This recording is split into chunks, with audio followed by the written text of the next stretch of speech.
After having cleaned the tattoo, carefully wash and dry the surrounding skin.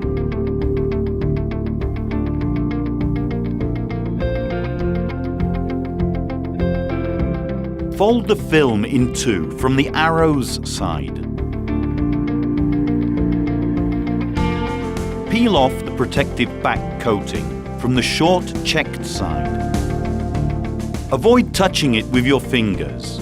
Place the adhesive surface at 3 to 4 centimeters minimum from the edge of the tattoo and make it adhere to the skin by applying slight pressure.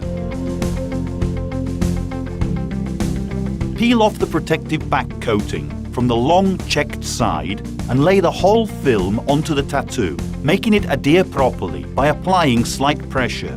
Some regular bleeding from the tattooed skin will prevent the glue from sticking together with the tattoo.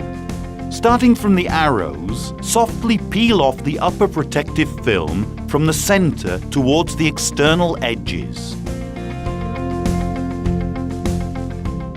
Repeat the whole procedure until the tattoo is completely covered by overlaying the various dermalized patches at 1 to 2 centimeters max.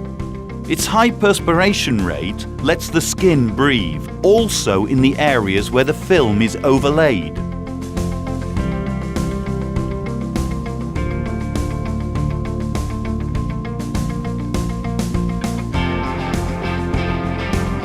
Dermalize may be cut in the desired dimension so that any scaled tattoo may be fully covered.